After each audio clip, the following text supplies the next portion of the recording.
안녕하세요. 인간분석의 법칙 계속해서 공부하고 있는 김경희 교수입니다. 지난번에 챕터 10을 가지고 여러분과 만났었는데요. 시기심의 법칙이었죠. 그래서 사람들은 시기심으로 인해서 굉장히 파괴적인 인간관계를 가질 수 있다.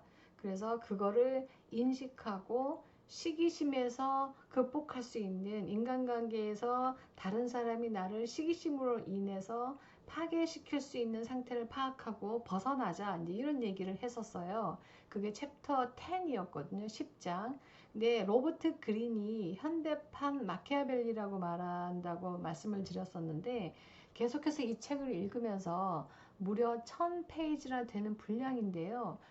참 재미있고, 어쩌면 그렇게 인간 그 내면을 구석구석 파헤쳐서 적절한 언어로 표현했는지 놀라울 정도입니다. 그래서 이 사람이 마키아벨리가 군주론을 쓰고 그랬지 않습니까? 그 군주론이 굉장히 오랜 세월 동안 정치인들에게 읽히고 많은 사람들에게 각광을 받는 이유가, 시대가 흐름에도 불구하고 변하지 않는 이유가 인간의 본성 내면을 이용해서 군주론을 썼기 때문이라고 말을 하는데요. 이제 로버트 그린도 정말 인간의 내면을 잘 파헤쳤다는 생각이 들어요. 그래서 1000페이지이지만 정말 꾸준하게 다 읽어봐야겠다라는 생각이 들거든요. 그래서 그 부분을 여러분들에게 시간 날 때마다 설명을 드리도록 하겠습니다. 시간이 안 되시는 분들, 이 책을 정말 읽어보면 좋을 텐데 1000페이지잖아요. 그래서 시간이 안 되시는 분들은, 구독자께서는 제가 요약해 드리는 이 내용을 계속해서 틈나는 대로 들으시면 굉장히 도움이 되지 않을까 생각을 합니다. 서문에서 저자가 언급한 대로 기운을 빼는 수많은 감정 기복, 그 다음에 사람들이 보내는 신호, 그리고 상처받을 수 있는 여러 독보석 같은 인간관계에서 능숙능란하게 그 상태를 파악하고 그 관계를 매니지할 수 있는, 관리할 수 있는 어떤 배포가 생길 것이다. 그런 얘기를 했거든요. 그러니까 인간 본성의 법칙, 이 책을 다 읽고 나면 굉장히 삶에 대해서 관조하게 되고, 여러 인간관계나 상황에서 관리할 수 있는 능력이 생겨서 여유롭게 될 것이다. 이제 이런 말들을 했는데 정말 그럴 것 같다는 생각이 듭니다. 인간의 본성을 18가지로 분석했고요. 그 다음에 그거를 각 장마다 설명을 하고 있는데요. 아까 말씀드린 것처럼 10장이 시기심에 관련된 내용이었는데 이 전 영상에서 소개를 해드렸고요. 지금은 1장, 인간 본성의 법칙 중에서 비이성적인 인간성에 대해서 설명을 합니다. 이게 무슨 내용이냐면, 감정적으로 모든 사람이 상태, 그러니까 상황을 감정적으로 받아들이고 그 감정으로 인해서 여러 파괴적인 경험을 할 수 있다는 얘기예요. 그래서 들어가 보도록 하겠습니다. 자, 인간은 모두 비이성적이다. 이 얘기를 하거든요. 그래서 인간이 모두 비이성적이라는 건데요. 이성적이라고 생각하는 사람들조차도 감정에 의해서 상황을 판단하고, 그리고 감정의 영향력에서 벗어날 수가 없다는 얘기예요. 그래서 자기 자신이 감정에 의해서 상황 판단을 하고 있다는 사실을 인식하지 못하고 있는데, 그거를 인식하는 것에서부터 극복해 나가야 된다. 이제 이런 얘기입니다. 그래서 감정은 우리 인간에게 굉장히 필요한 것인데, 그런데 그것으로 인해서 상황 판단을 제대로 못하거나, 문제 인식을 제대로 못하거나, 해결책을 명확하게 찾아내지 못하는 경우가 있다는 거죠. 그래서 감정이 굉장히 필요한 그런 요소이긴 하지만 이성과 더불어서 좀 버무려야 된다. 이제 이런 얘기를 해요. 그래서 한번 생각을 해보세요. 여러분들, 배가 고플 때 음식을 먹으면 맛있잖아요. 근데 배가 부를 때 똑같은 음식을 먹어도 별로 맛이 없다고 느껴지는 경험 해보신 적 있죠? 이제 극단적인 예로 이게 이제 감정에 의해서 지배받는 인간을 표현한 건데요. 이제 이런 것들이 그런 예가 되겠습니다. 그래서 감정적인 사람들이 회사 생활을 하거나 뭐 학교에서 생활하는 가족 관계거나 친한 친구 사이에서도 그런 감정 폭발, 감정을 제대로 관리하지 못함으로 인해서 실수하는 경우들이 많이 생기는데요.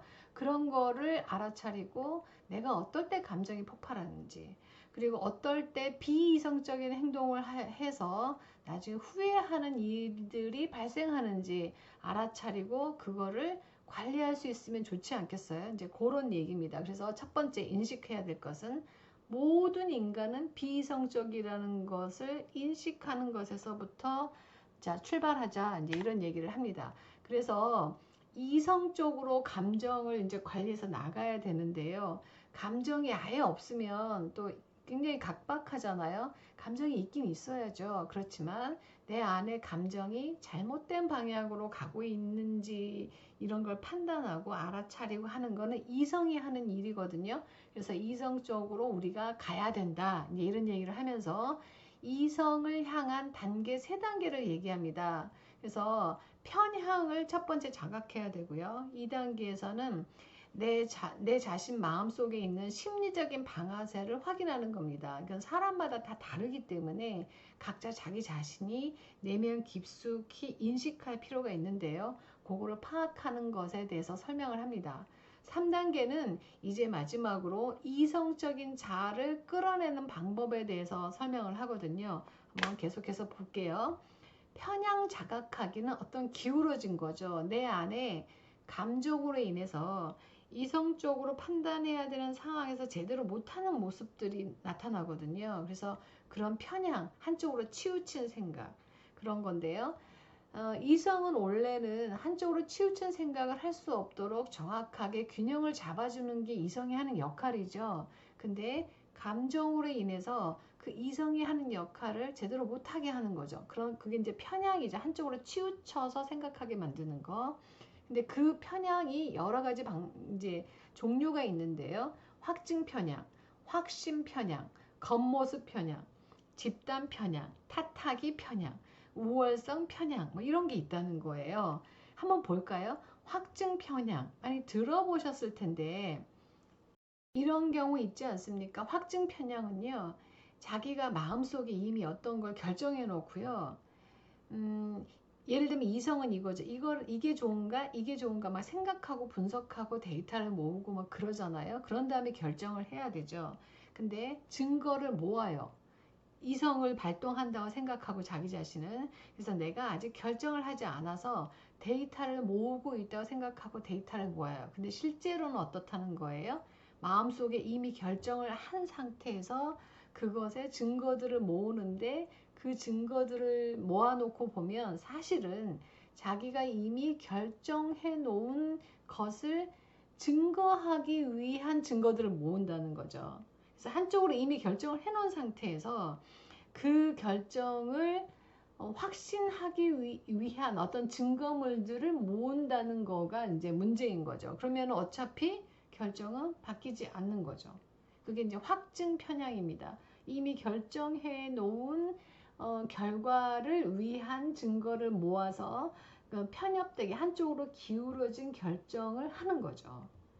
그 다음으로 확신 편향인데요. 이것도 이제 확증 편향하고 유사한 얘기인데 자기 마음속에 한쪽으로 확신을 해요. 그쪽에 마음에 드는 쪽을 딱 결정했어요. 그러면서 그것에 관련된 얘기들을 아까 확증 편향과 유사하게 하는데 거기에 대해 확신을 하고요. 그리고 거기에 대해서 반박하는 의견을 들으면 좀 화를 내는 거죠. 예를 들자면 그래서 자기가 마음에 드는 쪽의 내용들을 계속해서 그쪽의 내용들을 듣고 반박하는 거기 자기가 이미 결정해 놓은 내용과 반대되는 의견을 들으면 이제 화가 나고 반박하고 거기에 대해서 오히려 반박하고 이렇게 되는 거예요. 그러면서 드는 얘기가 내 마음속에 그 이미 결정해 놓은 내용 그쪽으로 이렇게 내가 마음이 가는 걸 보면 확실해. 그쪽이 정말 맞아 라고 생각을 하는 거죠. 좀 우스운 얘기긴 한데 사람들이 많이 이러고 있다는 생각이 들었어요. 그래서 야, 맞다. 그래서 왜 이런 거 있잖아요. 친구들한테 의견을 물어요. 이렇게 어떻게 어떤 게 더 좋을 것 같니? 막 물어봐. 근데 이미 마음속에는 한쪽이 더 좋은 거죠. A라는 것과 B라는 것이 있을 때 예를 들면 A가 좋아. 그런데 친구들한테 물어보는 거예요. 야, A가 있고 B가 있는데 너는 어떤 거 같아? 그래 B가 좋다고 친구가 얘기를 하면 내 마음속에 결정된 A에 대해서 막 얘기를 하는 거예요. A가 이러이러한 면에서 좋고 이러이러하고 어쩌고저쩌고 이렇게. 그죠? 확증 편향은 내가 이미 결정된 쪽으로 증거를 막 모아서 내가 결정된 게 맞다는 쪽으로 결정하도록 하는 게 확증 편향. 확신 편향은 한쪽을 신뢰해요. 그런 다음에 반박되는 의견이 있으면 막 자기가 확신하는 쪽으로 막 반박해. 그러면서 자기가 계속 느낌이 드는 거예요. 아, 내가 이 정도로 이 A라는 의견을 확신하고 마음이 그쪽으로 가는 걸 보면 A가 확실해. 이렇게 결정을 하는 거죠. 그 다음으로는 겉모습 편향이에요. 겉모습 편향은 겉모습을 보고 판단하는 거죠. 뭐 예를 들어 쉽게 얘기하자면 굉장히 고급진 옷을 입고 온 사람을 보면 그 사람의 내면도 고급질 거라고 판단하게 되는 사람들의 습관이 있지 않습니까?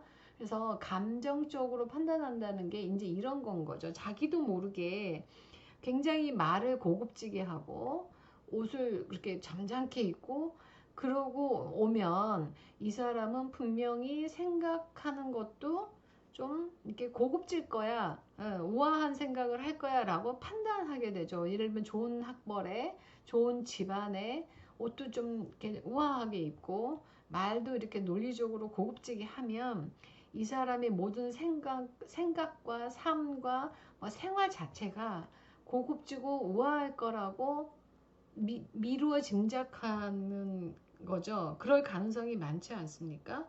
이제 이렇게 속아 넘어 들어가는 거죠. 그게 이제 겉모습 편향. 그걸 역으로 이용할 수도 있죠. 겉모습 우아하게 꾸미면 속은 아닌데 그렇게 비춰주고 싶을 때 겉모습을 꾸미고 우리 흔히 그것도 이용하지 않나요? 예. 집단 편향은 뭐냐면 어떤 집단에 속해 있잖아요. 어떤 집단에 속해 있으면 그 집단에서 결정하거나 집단에서 추구하는 방향에 자기도 모르게 휩쓸려 간다는 거예요. 그래서 끌리는 거죠. 어떤 집단에 속해 있어요. 근데 그 집단에서 어떤 이슈를 가지고 무슨 일을 진행한다거나 어떤 그 의견이 집중돼 가지고 그쪽으로 계속해서 교육을 하거나 그쪽으로 뭐 일을 하거나 이렇게 될 때 그 의견을 자기가 검증해 보거나 생각해 보거나 이러고 자기 판단에 의해서 결정하는 게 아니라 자기도 모르게 그 집단에 끌려가는 거죠.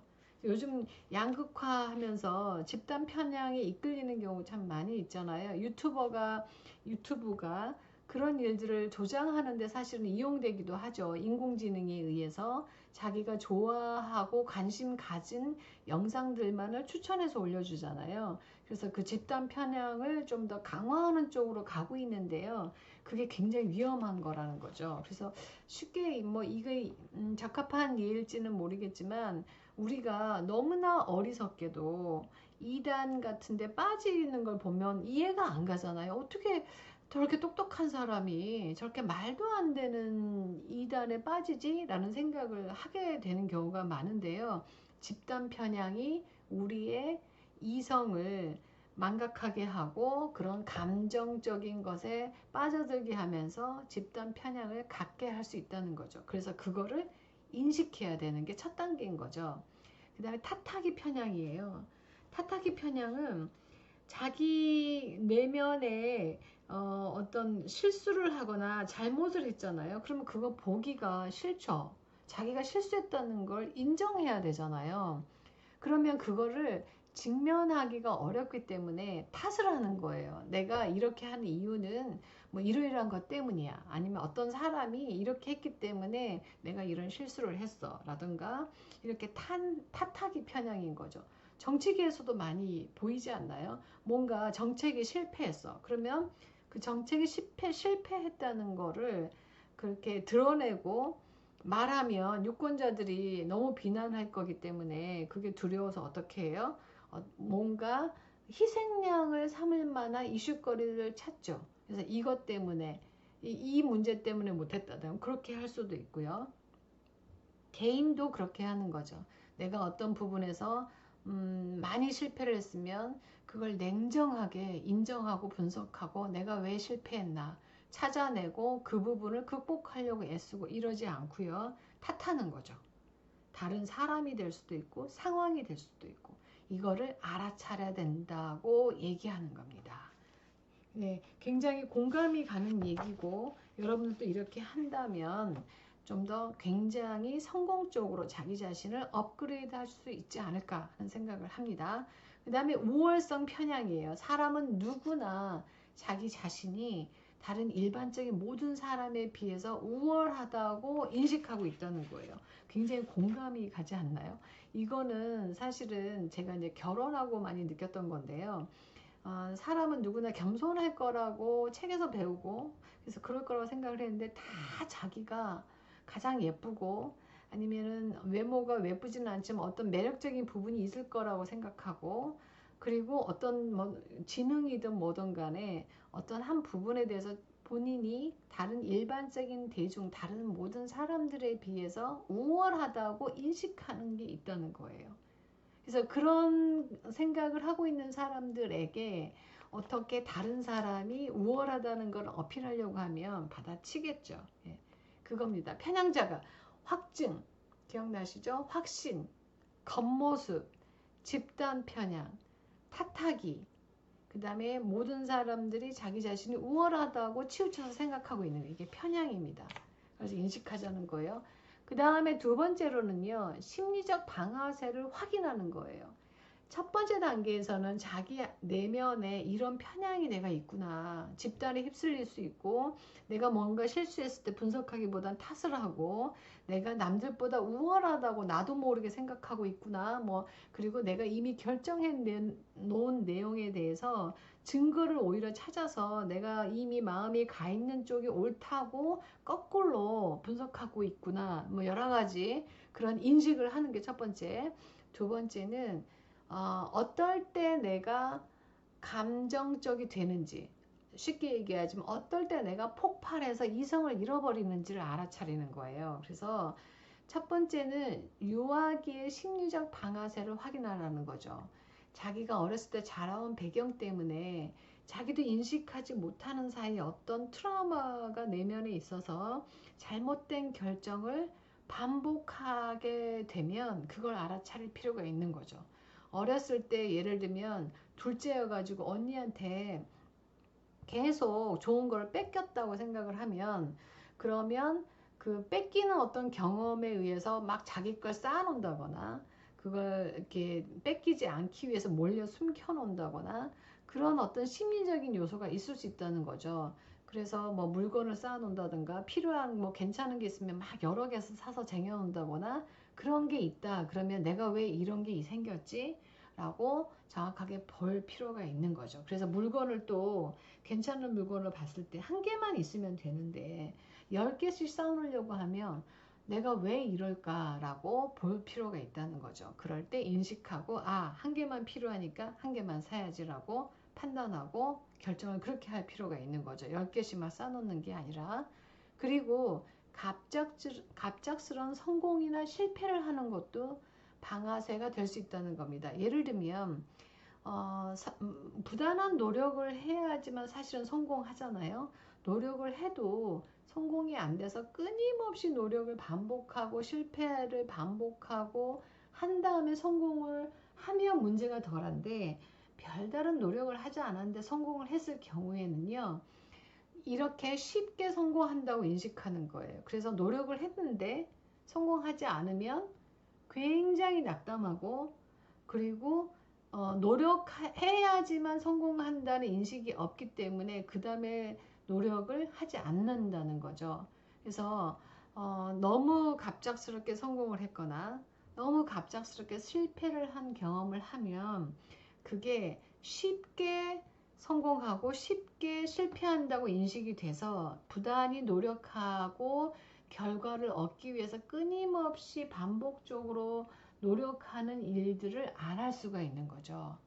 그래서 그런 것들도 인식해야 된다는 거고요. 압박감이 증가할 때 우리 방아쇠가 될 수 있어요. 그렇죠? 스트레스가 너무 많이 있다거나 배가 극도로 고프다던가 그럴 때 너무 졸렵다던가 그럴 때 어떤 결정을 해야 되면 잘못된 결정을 할 수 있는 거죠. 그리고 또 한 가지가 굉장히 이거 중요한 사항인데요. 주변에 감정을 자극하는 사람이 있을 때 우리는 잘못된 결정을 쉽게 할 수 있습니다. 그럼 왜냐면 굉장히 매력적인 사람이 있어서 확 사랑에 빠지게 만드는 사람이 있을 경우 또는 분노 유발자라고 그러죠. 똑같은 말을 해도 굉장히 화나게 하는 사람이 있잖아요. 그런 경우에 감정이 폭발할 수 있습니다. 그리고 뭐 극도로 무서움을 주는 사람이 있다거나 뭐 그런 경우 그런 사람이 주변에 있으면 지금 로버트 그린은 뭐라고 그러냐면요. 그런 감정을 그러니까 사랑이라던가 증오라던가 시기심이라던가 분노를 자극하는 극도로 자극을 잘하는 사람이 옆에 있으면 헤어날 수가 없다고 얘기해요. 저는 어느 정도 인정합니다.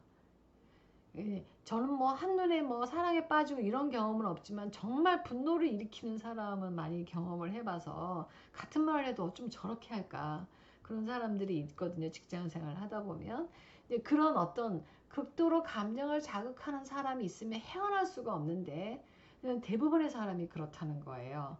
예, 물론 조금 정도의 차이는 있어서 좀 잘 참고 극복하는 사람도 있겠지만 우리는 그걸 알아차릴 필요가 있는 거죠. 그러면 방법은 딱 하나, 벗어나는 거랍니다. 그 사람이 나에게 이런 트리거 역할을 하는구나. 감정을 정말 나를 극도로 감정을 이렇게 끌어내게끔 하는구나라는 걸 알아차리고요. 그 사람을 피하는 게 상책이랍니다. 벗어날 수가 없고 그 사람이 옆에 있으면 벗어날 수가 없기 때문에 그런 감정을 자극하고 내가 잘못된 결정, 비이성적인 행동을 하게 되면 내가 그렇구나라고 알아차리고 빨리 도망가야겠죠. 예를 들면 그 감정이 사랑이라면 극도로 맹목적인 사랑을 하게 하거나 문제를 일으키는 사랑을 하게 하는 대상을 만났다면 도망가는 게 상책이라는 거죠. 그 다음에는 집단 효과예요. 집단적으로 무슨 증오를 일으키게 하는 어떤 집단이라든가 그게 이제 긍정적인 집단이면 상관이 없는데 서로 막 치얼업 해주고 칭찬해주고 건강한 생각을 하도록 독려해주고 이런 집단이면 괜찮겠죠. 근데 감정을 유발시켜 가지고 폭동을 일으키게 하는 그런 집단들 있죠. 왜? 사실은요, 분노가 굉장한 에너지거든요. 그래서 분노를 일으키게 하고 그 분노에 의해서 어떤 액션을 하도록 만드는 그런 집단들이 꽤 많습니다. 그래서 그걸 자극하는 그 데이터들을 계속 잘못된 확증 편향된 그런 데이터들을 막 주면서 분노하게끔 만드는 그런 집단들이 있을 수 있거든요. 그걸 인식할 필요가 있습니다. 그러면 거기서 벗어나오고 빠져나와야겠죠. 그래서 그 트리거들에 대해서 설명합니다. 유아기의 심리적 방아쇠가 있는지 확인할 필요가 있고요. 갑작스러운 성공이나 실패를 했을 때 우리는 비이성적인 생각을 할 수 있기 때문에 유의해야 되고요. 어떤 스트레스 상황이나 극도의 압박감에 처해 있을 때 내가 트리거가 돼서 감정적으로 폭발할 수 있다는 것을 인식해야 됩니다.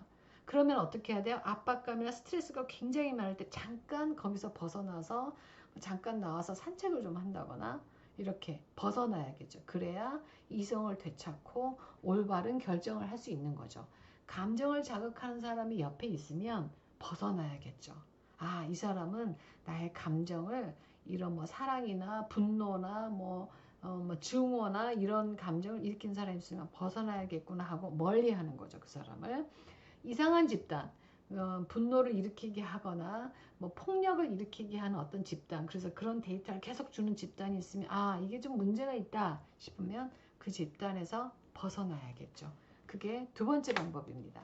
세 번째는요, 이성적인 자아를 끌어내야 됩니다. 그래서 첫 번째는요, 철저히 자기 자신을 이해해야 돼요. 내가 어떨 때 화를 내는지, 내가 어떨 때 제대로 또 이성이 작동하지 않아서 잘못된 결정을 하게 되는지 자기 자신을 면밀하게 봐야 되는 거죠. 그리고 어떤 감정이 일어났을 때 그 감정의 뿌리 끝까지 한번 들어가 보는 거예요. 내가 왜 이 자리에서 화가 나지? 나는 왜 제가 저런 행동을 할 때 불편할까?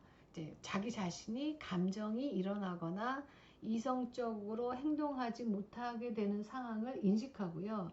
그걸 들어가 보는 거예요. 왜 그럴까? 시기심인가? 아니면은 내 내면에 있는 유아기 때 있었던 그런 어떤 트라우마인가?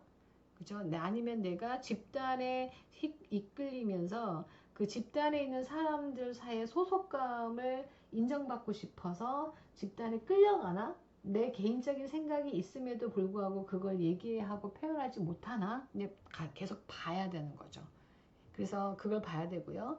대응 시간을 늘려라는 거는 이런 거죠. 어떤 결정을 다급하게 요청하는 경우가 있어요. 그러면 빨리 결정을 해야만 되게끔 느껴지잖아요. 그러면 그런 경우에 나는 막 빨리 하라고 그러면 독촉하면 결정을 할 수가 없어. 그러면 어떻게 해요? 잠깐 피해야 되죠. 그래서 잠깐만 생각할 시간을 주십시오. 내일 답변 드리겠습니다. 이렇게 말을 한다거나 그러면서 생각을 해보고 좀 멀리 걸어가면서 머리 좀 관조하고 이렇게 되는 거죠. 그래서 뭐 신앙생활 하는 사람들 보면 뭐 이렇게 어떻게 할 거냐 알려달라 그러면 기도해보고 대답해드리겠습니다. 이런 말 하는 경우 있거든요. 그래서 맨날 기도한다고 한다. 진짜 기도하는 거냐 뭐 이럴 수 있는데 굉장히 현명한 답이 아니었나라는 생각이 드는 게요. 마음속에 내면에 깊숙이 보면서 이제 거기에 대한 대답을 관조하면서 찾는 거가 이 세 번째 단계 중에 해당이 되지 않을까 싶어요. 대응할 시간을 늘리는 거. 어떤 분노를 자극하는 사람이 막 분노를 일으켜. 그럼 얼른 잠깐 화장실 가는 거죠. 잠깐 화장실 급한데 난 다녀오겠습니다. 그러고 갔다 오는 거죠. 그러면 약간 분노가 삭혀지는 것처럼. 그런 것들을 하라는 거예요. 그리고 네 번째는요. 사람들을 불변의 사실로 받아들여라. 이게 되게 웃기는 얘기인데요. 상대방을 바꿀 수 있을 거라고 생각하면서 끊임없이 노력하면 시간 낭비고요. 잘 안 바뀐다는 거죠. 그래서 어떤 사람이 나만 보면 되게 기분 나쁘게 해. 그러면 거기에 대해서 왜 쟤는 저럴까? 그러면서 내 감정이 막 부글부글 일어나면서 내가 비이성적으로 행동하는 걸 반복해. 그러지 말라는 거예요. 그건 뭐냐면 쟤는 원래 저런 애야. 사물을 보듯이 예를 들면 의자는 의자고 책상은 책상이잖아요. 그러면 A라는 사람이 있어. 그럼 A라는 사람을 보면서 막 감정이 일어나. 그래서 화가 나. 그러면 그걸 보고 A라는 애를 보면 내가 항상 감정이 별로 나빠지는 그런 사람이야 라고 그냥 이렇게 보는 거예요. 사물처럼 이렇게. 그리고 얘는 안 바뀔 거야 라고 인식하는 거죠. 바뀔 수 있다고 생각하기 때문에 계속해서 트라이하고 감정이 상한 거를 그 사람한테 표현하고 그래서 그 사람이 바뀌어주기를 바라고 이런 것을 반복할 수가 있거든요. 그러지 말라는 거예요. 사람은 안 변한답니다. 어느 일정 부분은 제가 인정해요. 사람은 잘 안 변하죠. 약간 사소한 부분은 변할 수 있지만 근본적인 마음 본 모습은 잘 안 변하더라고요. 그래서 그거를 그 사람을 그대로 인식하는 게 오히려 필요하지 않나라는 생각을 합니다. 그래서 그 다음으로는 뭐냐면 사고, 그러니까 이성과 감정 사이의 최적의 균형을 찾아라 라고 얘기합니다. 사람이 이성만 있으면 또 메말라 보여요. 감정이 필요하거든요. 근데 모든 사람이 감정적으로 이성을 끌어당겨요. 그러니까 이성하고 감정이 있으면 감정이 필요하죠. 들쑥날쑥 하잖아요. 감정이 일었다, 뭐 멜랑꼴리 했다가 사랑했다, 화가 났다, 막 이런 게 감정인데 이 감정이 자유자재로 움직이게 하면서 이성이 감정을 관리할 수 있어야 되거든요. 분노가 폭발했다. 그러면은 분노가 폭발한 거를 이성이 바라보면서 내가 화가 났구나. 그럼 잠깐 쉬었다 와야지. 그리고 화장실 갔다 오거나 이렇게 조절을 해서 감정이 사건 사고를 일으키지 않도록 관리하는 게 이성의 역할이에요. 그걸 적절하게 균형을 이루어야 되는데 이성만 있으면 너무 사람이 메마르고 감정만 있으면 맨날 문제를 일으키잖아요. 예, 그러니까 이 적정한 균형을 찾아야 되는 거죠. 그 얘기입니다. 그리고 마지막으로 이성을 정말 사랑해라. 예. 그래서 계속 공부하고 자기 자신을 알아가고 그리고 이성이 적절하게 감정을 최적의 상태로 유지할 수 있도록 관리하자. 그래서 이성을 사랑하자. 이렇게 얘기합니다. 여기까지. 예. 여기까지 오늘 저희가 뭘 했냐면요. 예. 인간은 모두 비이성적이다. 그래서 나를 지배하는 감정을 극복해서 굉장히 감정에 의해서 비이성적인 행동을 하고 있는 것을 직접적으로 보고 잘 관리하자. 인간 본성의 법칙 첫 번째, 비이성적인 인간성이었습니다. 여기까지 하고 여러분 또 다음에 뵙겠습니다. 감사합니다. 깊은 하루 되세요.